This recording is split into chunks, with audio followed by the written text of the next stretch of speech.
Hello everyone, good evening, and welcome to Old Iron Garage. Thank you for tuning in. So tonight on the bench, I have another Kohler K-Series engine. This one a little more complete than the last two. This one's actually pretty well complete. I'm not super familiar with Kohler K-Series engines, but I spun it around and took a look, and I can't see anything major that it's missing. So all I've done to it so far is I lubed up the cylinder before turning it over for the first time, and I have checked to see that it has oil in it, enough to run if I decide to try to get it to run. I wasn't planning on doing that, but I don't know, I might. So anyways, let's dive in and take a look at it. Alright folks, here it is. So, as you can see, it's an old Kohler K series. As we see right here, it is a Kohler K241. So, yeah, let's take a look at it. Looks like maybe originally it was yellow and got repainted black. See some more yellow there. I'm thinking that I seen it somewhere else on the engine as well. Oh, there's some. But yeah, anyways, it is missing the starter generator, but I mean, it could run without that if you can spin it over somehow. So, anyways, that being said, let's keep on going. It does have the bracket for a starter generator. I do have some starter generators on the shelf, so I don't know, I could see if one would bolt up to this and see if it'll work. That's a thought. Because I don't know if my screw gun is going to be too happy about trying to turn this thing over. What is this? 241. 10 horsepower? I'm not super familiar with the Kohlers, so yeah, I think it's a 10 horse. I believe so. Looks too big to be an 8 horse. So anyways, the carburetor is here. The linkage to go over to the governor is there, but the hardware to keep that in is missing. So if I did decide to run this, I don't know, just put a little electrical tape around there or something, loosely, just to kind of keep it in place, because I do not have that part. But the rest of the governor appears to be there. If I do decide to get it running, it would need a fuel supply. I would have to fashion up a fuel tank, which I could easily do. There is no muffler, however, so it could be a little bit on the loud side. But, you know, the coil's there. As far as I know, there's points in there. I have not looked. That's something I guess I will have to look into, and then I figured I'd at least try to see if I can get this thing to have spark, and maybe, yeah, I don't know, go from there. The carburetor is bolted on loosely. It is not bolted on tight, so that's, if I decide to try to get it running, that's something I would have to address. But anyways, yeah, so that's it. So let me get you guys put up on the camera mount, and let's dive into it and take a look. Alrighty. So, let's dive in and take a look. Okay, spark plug's not even... Oh yeah, I forgot. I didn't tighten it back down. I just put it back in. Let's see how well this thing spins over. Without the spark plug in it, that is.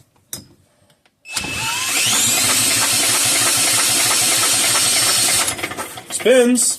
Doesn't sound noisy. Like I don't hear a clank, clank, clank or anything like that.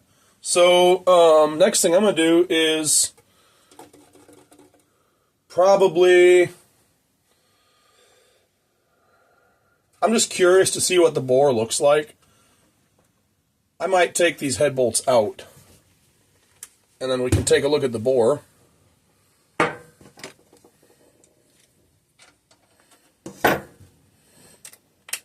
Not sure what all it takes to get this out, or this head off.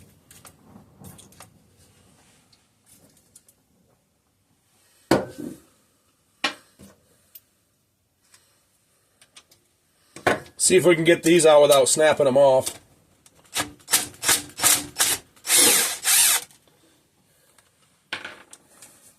There's one bolt on each side. Okay, those came out pretty eagerly, so that's good.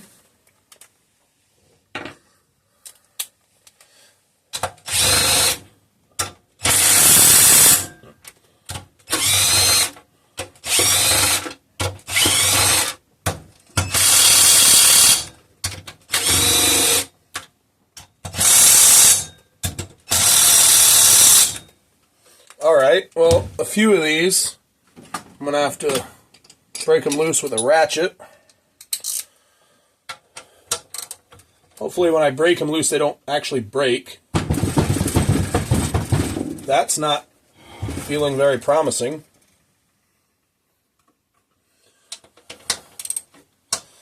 I'm not using a 1/2-inch drive ratchet on purpose because I don't want to snap any of these off. Well,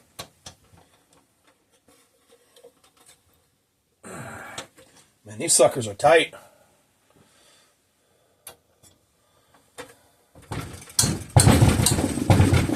That one sounds like it's budged. That one has budged.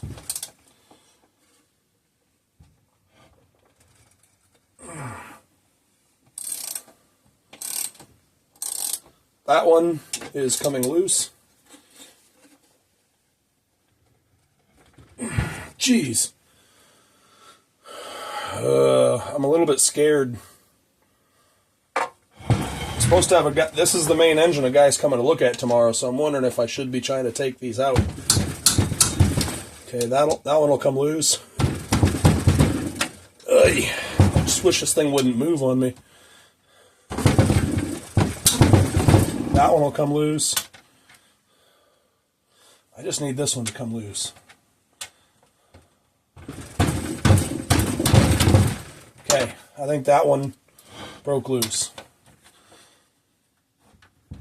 The reason why I do it that way, to try to break them loose, if I'm skeptical on if they're going to snap or not, is so that I can see if it's going to break loose without giving it the full force of a 1/2-inch drive impact or whatnot, you know, but it kind of simulates the ugga-duggas, you know, the blow of an impact.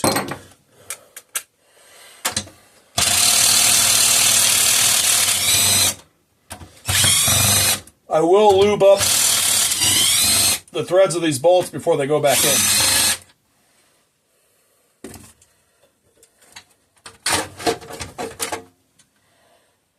Okay. Well, I see all that lubricant that I put in there. The board don't look half bad. It's all shiny. I don't see any deep grooves, so this engine might be a runner. Let's take a look at the head gasket. This head gasket doesn't look to be terribly old. I wonder if this one was a runner. This is another one of those engines that I got when I bought out a whole bunch of engines at $5 a piece. I'll put a little bit of lube on each of these before it goes back in.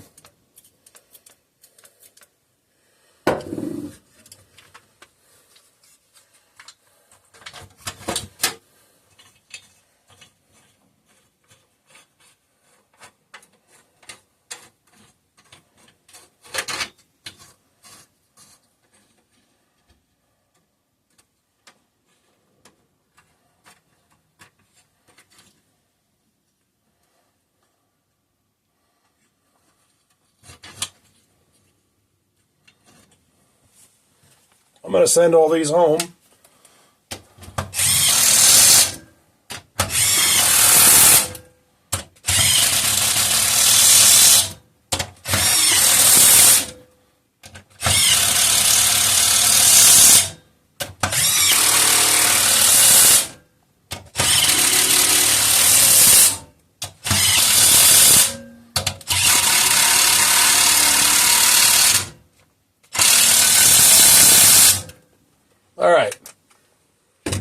battery's dying on me on that.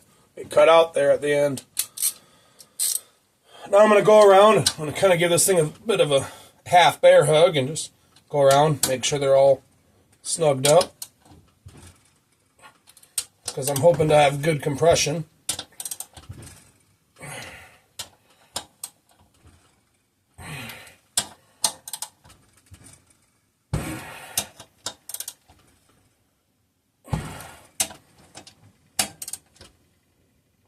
All right, those are all snugged up.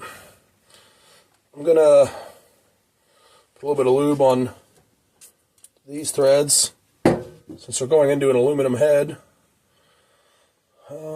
This one was on this side, and this one was on this side.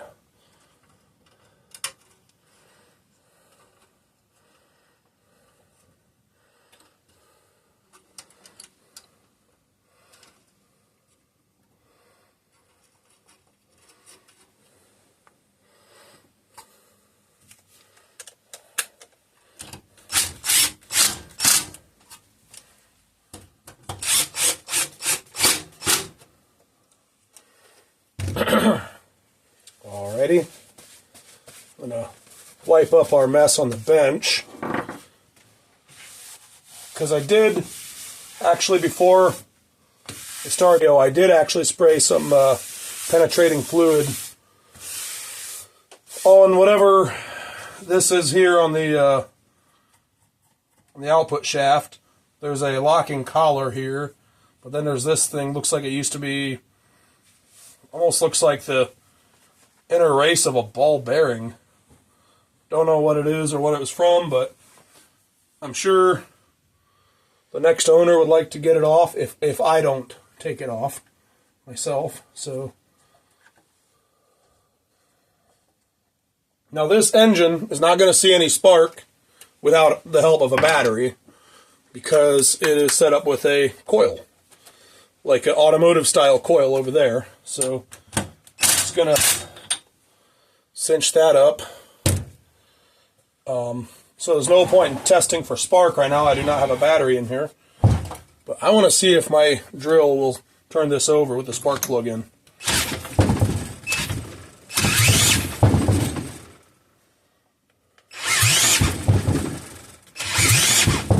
Not very well.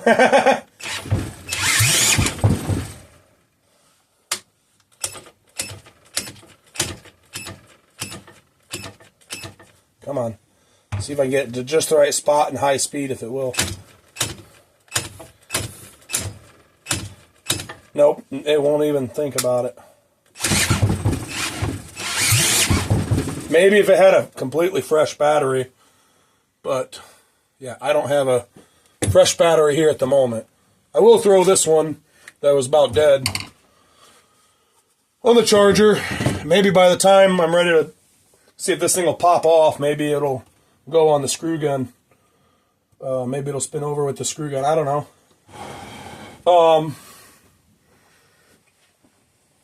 So, for now, I'm going to go ahead and, this carburetor is already loose, so I'm just going to go ahead and take it off and open up the bowl on the bottom and just take a look inside.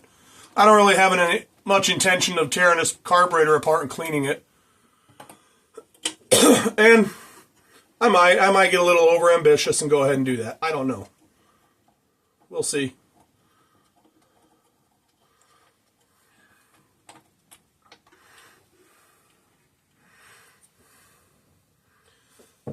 Holy cow. So there's one. Is that a gasket, or is that an isolator or spacer? Okay. So there's like a hard spacer / isolator with a gasket on each side, and then another gasket. Holy gasket.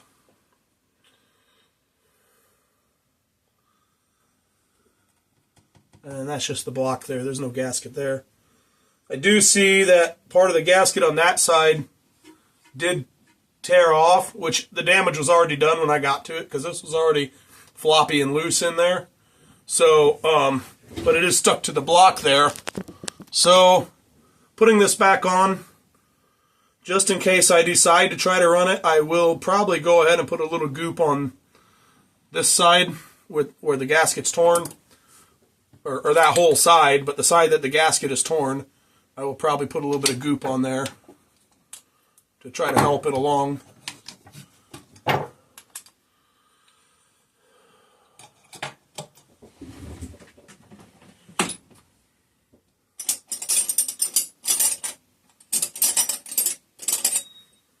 Let's shove this to the side for now and open up this carburetor. Let's hope this bolt does not snap off.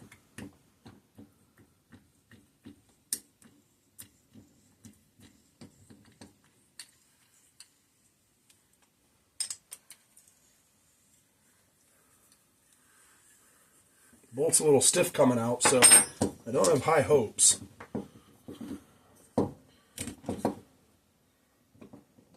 The bowl is very well stuck on, so I do not have high hopes for the inside of this carburetor. There we go. Oh, and I tore the rubber ring. I should have just left well enough alone on that, I guess. So I guess if I get this engine to run, it's going to be bottle feed only.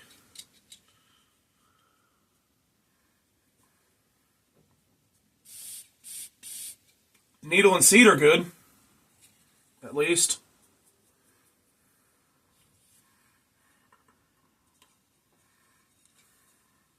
What the heck. I'll see if I can get that pin to move there and pop that out and at least spray out the ports and whatnot. Ugh.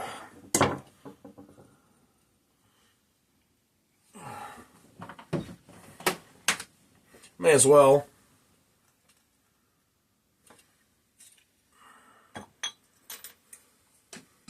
That pin was a little bit stuck. The float pin, that is. The inside of the bowl does have some debris in the bottom. Not a ton, but enough that it should definitely be cleaned out.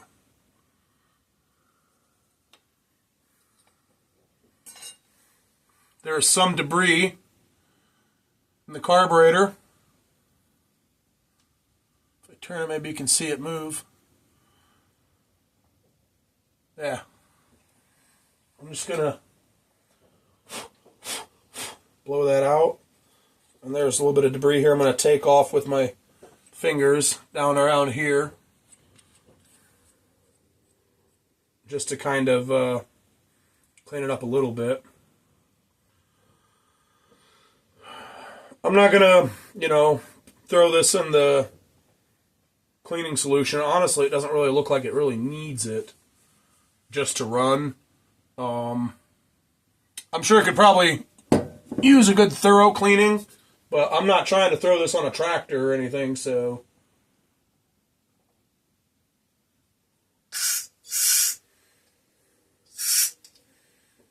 I'm not that worried about it.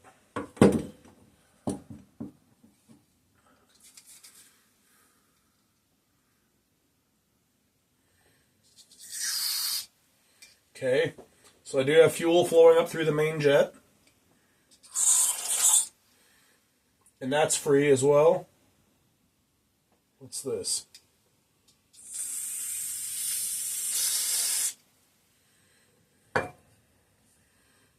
Okay, so there's an adjustment there. Oh, I see, it goes in there. Okay, I have fuel flowing through there. I'm sorry, I'm not on camera. I just put it right there, and yep, I got fuel flowing through there.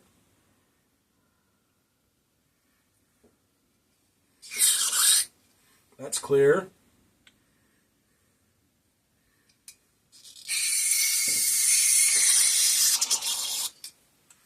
And that one is clear.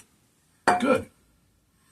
So, I'm just going to clean off this float, clean out the bowl, and this piece, clean that up a little bit, throw it back together.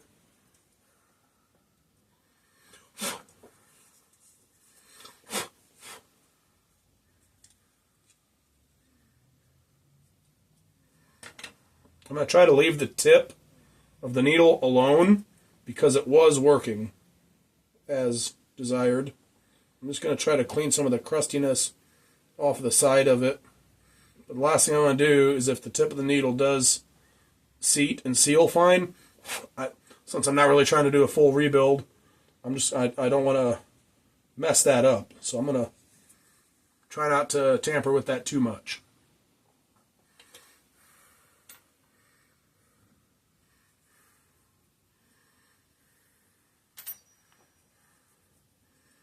So the rest of this, I'm just going to kind of clean off with my fingers. Get some carb clean that's on the bench on there, and just kind of wipe some of the crustiness and the stuff off of there.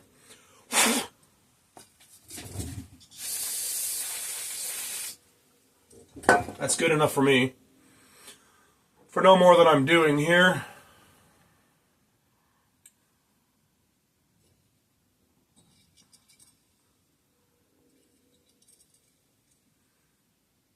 Okay, so this went on that side. Gotcha.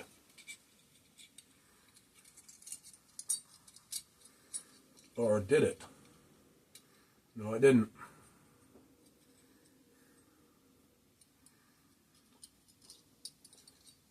Okay, it went there. That's where that went. I'm not familiar with this carburetor because, like I've said in previous Kohler-related videos, I don't really have a lot of experience working on Kohlers.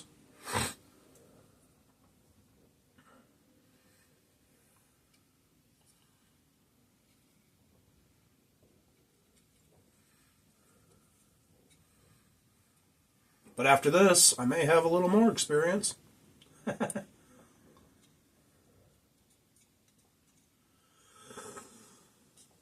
The only reason I do not have much experience working on Kohlers is just simply because I haven't really owned very many.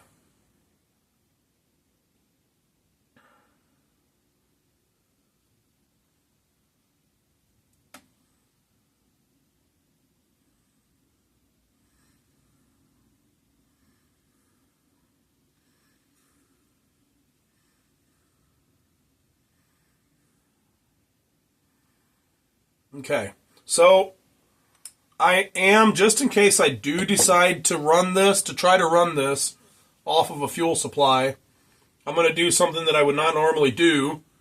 I do not have that O-ring. But I'm going to put just a tiny, tiny amount of goop around here to try to seal that off. And when I say goop, I mean it's a fuel-rated sealant. It's a fuel-rated gasket maker.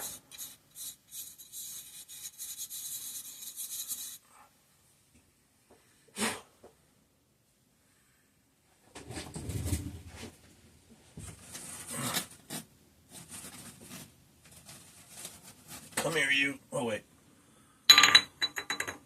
We'll take that steel wool back there. That'll be better. All right.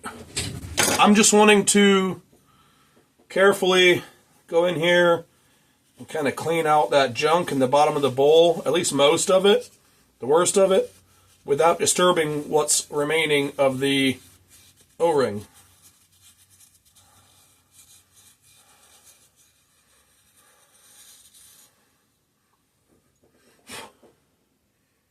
That's good enough for me. It's good enough for who it's for. Ugh, excuse me. There, that looks a lot better than it did.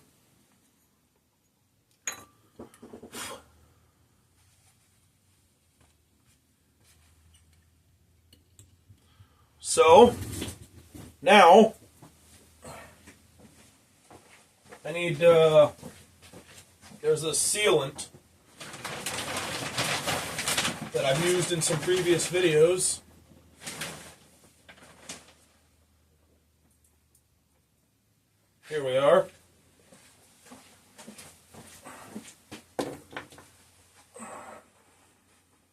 My belt's digging in. I had to readjust my belt a little bit. Okay, so this is Permatex number 2. Oh, this is non-hardening. That's fine. This will still work. I'm not trying to put this on a tractor and make it work for several years of service. Just trying to see if it'll run. But this is Permatex number 2 up here. Non-hardening Forma gasket sealant. And this is fuel rated. Now, if you want the hardening type, you'd look for number 1. But either one of them work pretty great.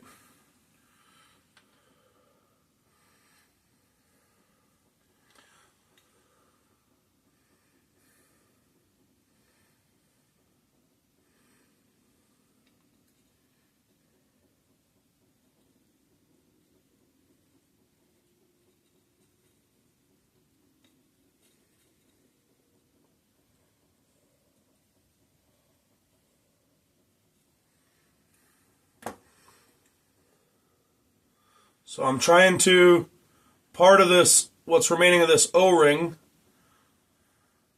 has broken loose. I'm trying to put some of that in behind it. It's still attached, but is broken loose. I'm going to wipe off the excess.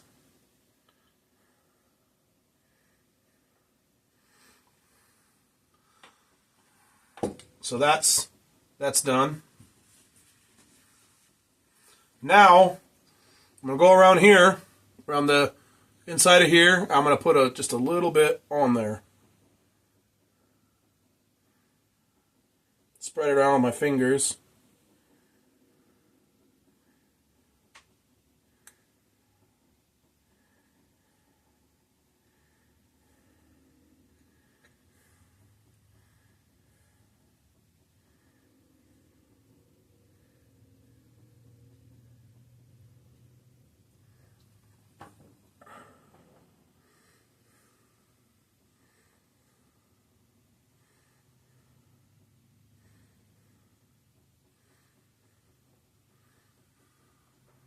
Sorry, I keep going out of frame.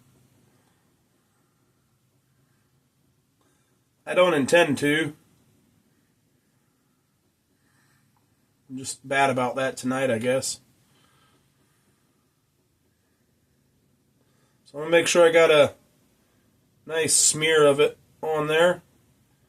But then I'm going to go, after I wipe my finger clean, I'm going to go around and wipe off any excess on the inside. Because I definitely don't want it getting in anywhere, plugging anything up in the carburetor, or making anything stick. So, yeah.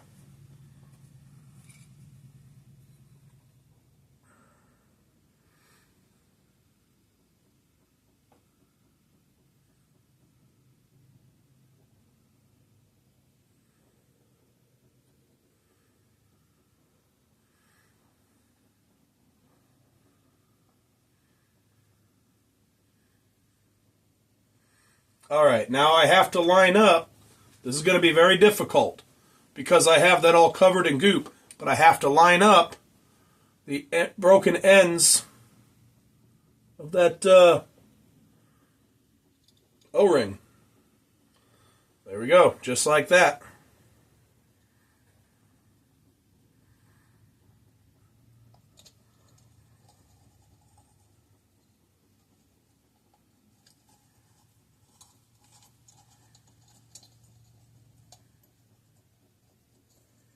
Come on. Catch a thread. There we go.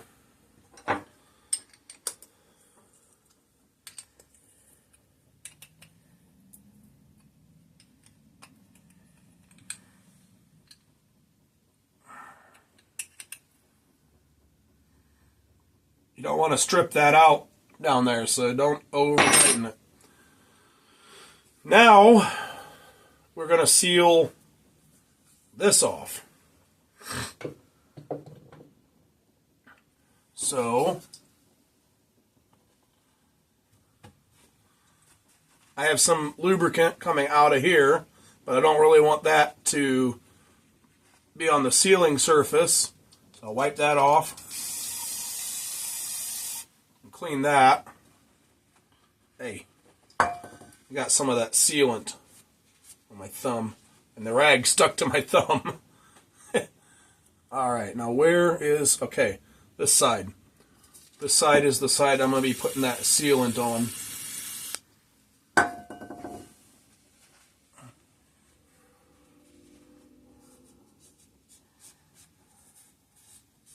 So I'm going to clean those surfaces, make sure there's no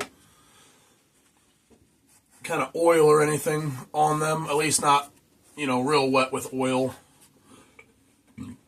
And I'm just going to put some more of this onto here.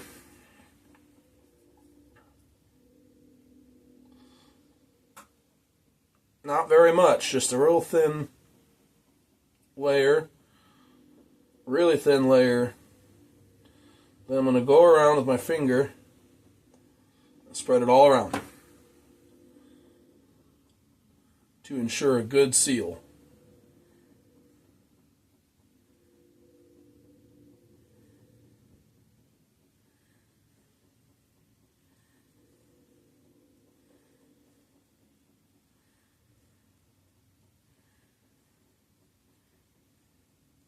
All right,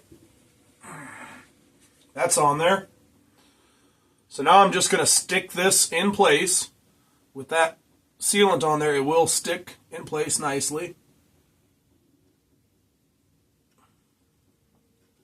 Just like that. And just the way it came apart, I'm going to throw this gasket back on here.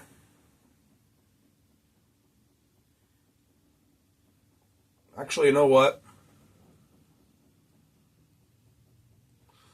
No, I'm going to do the same thing on this side that I did on the other side, actually. I'm going to put a little bit on here, and there won't be any need for that other gasket, because there's a gasket on this side of that isolator already.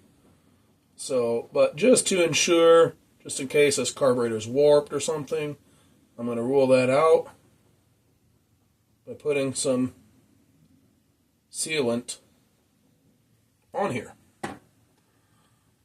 Need a little bit more there.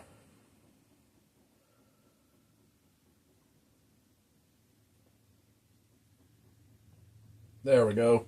That's better.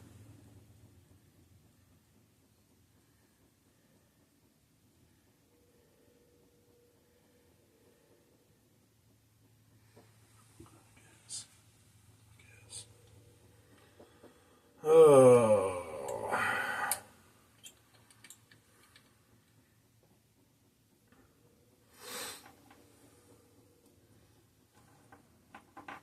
I'm going to put a little bit of lubricant on these threads. Just a little bit. And I'm going to reinstall this carburetor.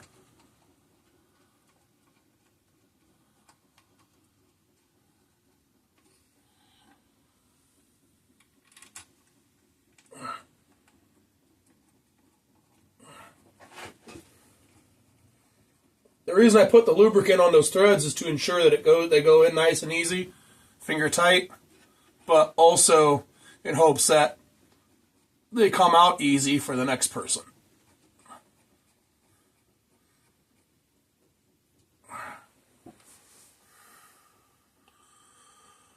Alrighty. What were those, 1/2 inch? Yes, they were. So I got a 1/2 inch wrench right here. I can just go ahead and tighten that up.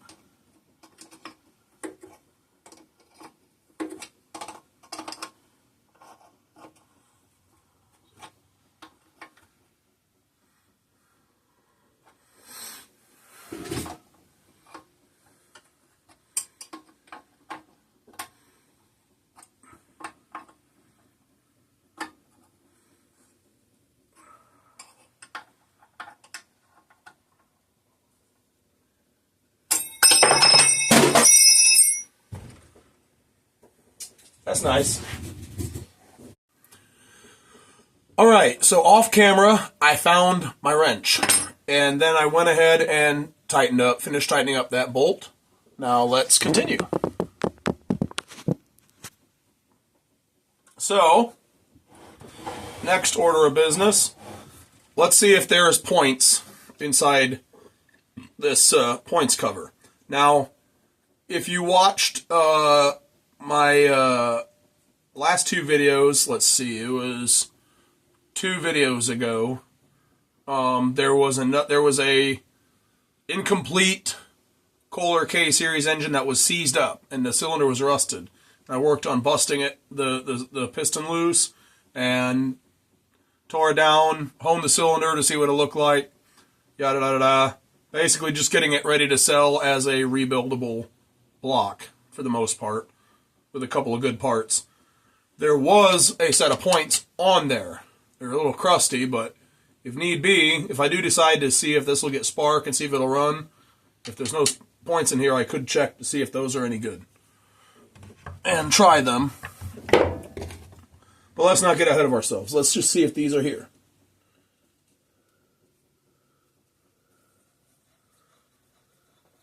But that would probably be my only other option for points, because I don't really have a whole lot of Kohler parts lying around.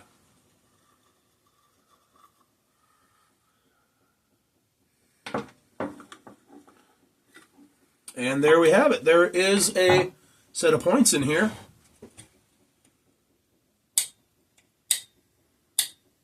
Looks like they could use a little bit of cleaning, maybe. They're not terrible, but... oh, let's grab a piece of this sandpaper. I'm not even sure what grit this is.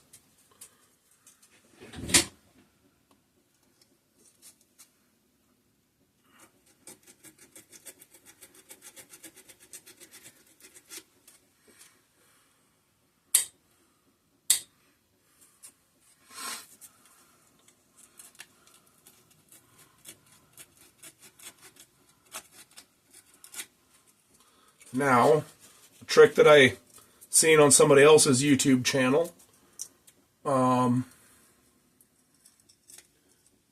a piece of paper through it, or flip your sandpaper around so it's the paper side out, and pull that through to clean the points if you're using sandpaper. It's important to clean the points after sanding them if you're actually using sandpaper. That looks like it should be good enough to spark. Here in a little bit, we'll hook up 12 volts and see if it sparks at the points when you open and close them, so that way we know if those points are making contact or not. So I'm going to leave that points cover off for now. Next order of business. I think I'm going to go ahead and remove this stuff off of the output shaft.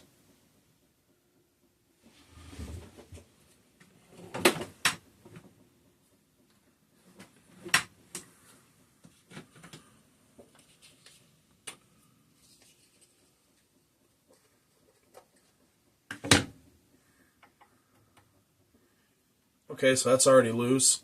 Is there any in there? Nope, no set screw in that side. So, I wonder if I can maybe...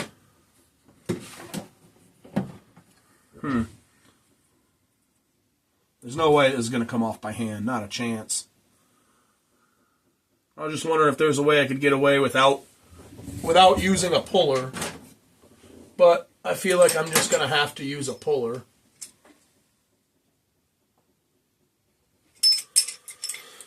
I do have a smaller one in here, a little easier to handle. Let's give that one a try. I don't use that one very much.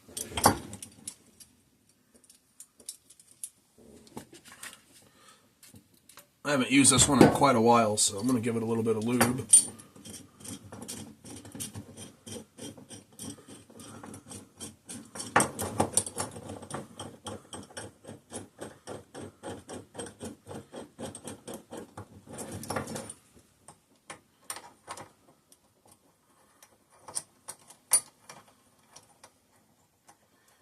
These were cheap, probably Chinese-made pullers I got from a pawn shop many, many, many years ago when I was a young teenager. And, I mean, there's definitely better pullers out there, but they have served me well over the years, so I haven't bothered to replace them yet. Let's, come on, get off there. Let's see if my little impact will do it. It might.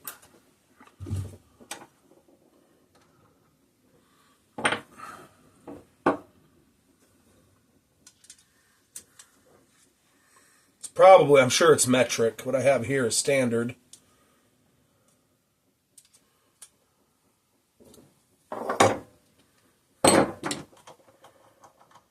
That's close enough.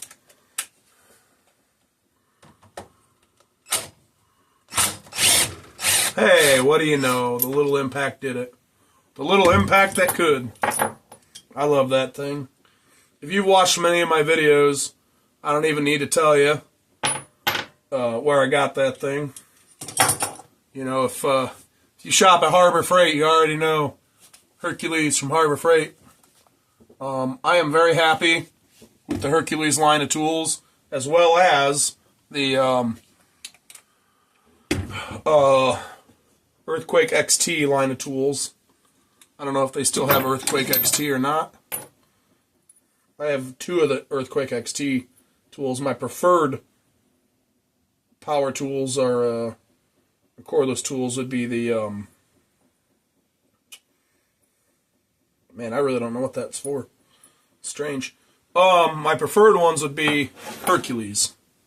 So, anyway.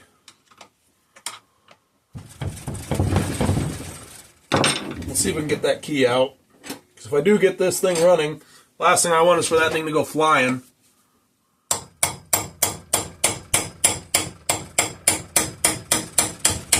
There it comes.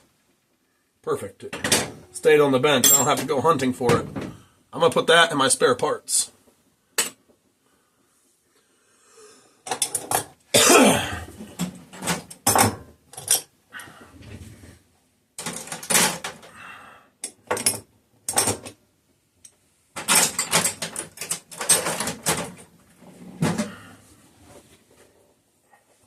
All right. Let's see, what else can we do? What else needs to be addressed?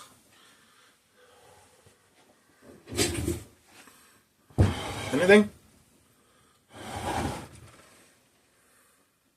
I don't know if there's a mouse nest in here. Normally it would be worth looking into, but I'm not going to right now because if I do run this, I'm not going to run it for long. It's not going to run long enough for it to heat up. So the engine's not going to be running long enough for it to get hot, is what I'm saying. So I'm not going to worry about that right now. Well, I guess the next thing to do would be to put 12... Sorry about that. My camera just randomly stopped recording. But basically, what I was saying was it is time to hook 12 volts up to it to see if we have spark. But while I was off camera, I did go ahead and clean and gap the points. So the points are ready to go. Let's see if we have spark. Alrighty, so I pulled the battery from one of my garden tractors. I've got it all hooked up here with a toggle switch for an ignition switch. I'm going to open and close the points manually, and let's see if we have spark. I did turn out a couple lights so it shows up better.